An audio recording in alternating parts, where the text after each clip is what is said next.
if you're buying comics here at Comic-Con, one of the things you should look into is getting them graded so you can maximize your profits in the long run. With me is Vincent from MetropolisComics.com, and it looks like that's one of the things you guys do. We do. We sell a lot of graded comic books, CGC graded comics. Yes, absolutely.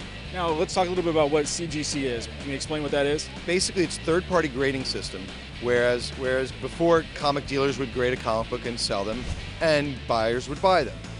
What it's evolved into is you now have a third party that will grade the comic books. They have nothing to do with the buying and selling of the comic books, so there is an unbiased opinion as to the grade, and it becomes a more standard practice where people say, oh, okay, that's in a holder with an 8.0 on it. That's an 8.0, and I can buy it at a certain price. Whereas in the past, sometimes maybe the dealer didn't spot restoration, or the buyer didn't spot restoration, or the book was misgraded because there was something was missed. Now you have 3 experts grading it and a restoration expert doing a restoration check, and then encapsulating in a holder so that nothing else can happen to the book afterwards. And that's how it's done. Sounds like a little bit of a lengthy process. What are some of the specific things, you got some examples here, that they're looking for when they go to graded comics? Sure. Well, let me show you a couple of books. First one is Amazing Fantasy 15. This is the first appearance of Spider-Man, everybody's favorite character, I think, right? That's my personal favorite. There you go, I knew it. So basically with Spider-Man, this comic book, let's say, before CGC grading, or let's say even right now, if this wasn't in a holder, it would be very difficult for me to get the top dollar price on it. With it in a CGC holder, guys who have money that want to buy this comic book but don't necessarily know how to grade it very, very well will be more confident to buy this book in a holder.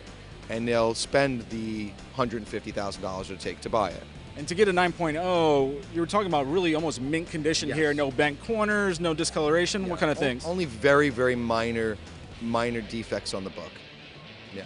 And it looks like we have our distinguished competitor, DC Comics. Yeah. Before they were actually DC Comics. Well, this was when we became DC Comics, Detective Comics for number 27. First appearance of Batman. First Batman, great. And this comic book also is just, it's exploded. This year we had 2 major sales that hit the news all over the world. The first sale was the first $1 million comic book, Action Comics #1 in 8.0 condition. That was our company, our online auction site, ComicConnect.com. After that, a month later, we sold another comic book, an 8.5, which is the highest graded copy known to exist of Action Comics #1. We sold that for $1.5 million.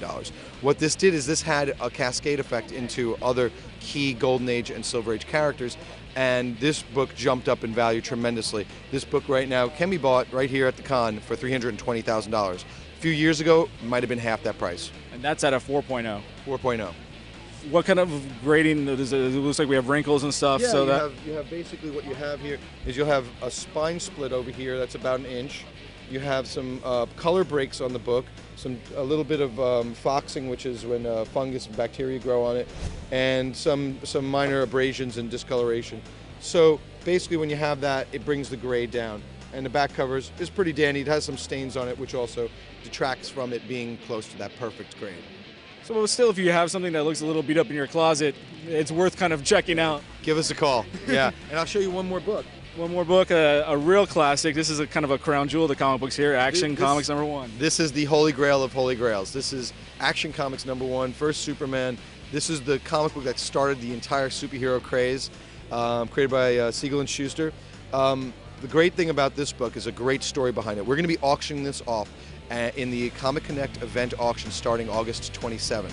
And a really fantastic story with this. We just put out the story behind this comic book. Basically, there was a family in Oklahoma that moved into the wife's father's home. They decided to start a business. They started their business, and unfortunately, let me backtrack.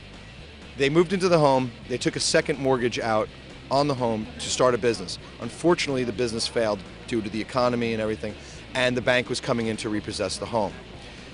So, with tears in their eyes, they were packing up the house, went into the basement, and found her dad's box of comic books.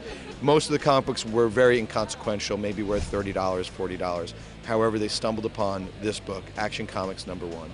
Superman Saves the Day. And you guys are going to grade this one right here at Con, right? We are going to give this to CGC to grade, and we'll have it in a holder for the auction in August. Roughly, what do you think this is going to kind of grade out at? I'm not sure yet. Really not. We're going to leave it up to them. So if somebody wants to buy or they're looking to maybe get some of those graded, metropoliscomics.com? Yes, either metropoliscomics.com, which is our straight dealer site. We're the largest dealers of vintage comic books in the world. We have over 150,000 pre-1975 comic books available on our site. For our online auction and consignment site, where people can post their own comic books, and we work as a way station like a middleman, and we make a 10% commission, that's comicconnect.com, and that's where this book will appear on August 27th. So don't forget to check your basements. You might have something worth $1.5 million laying in a box somewhere. For Time Warner Cable, I'm Noah Park.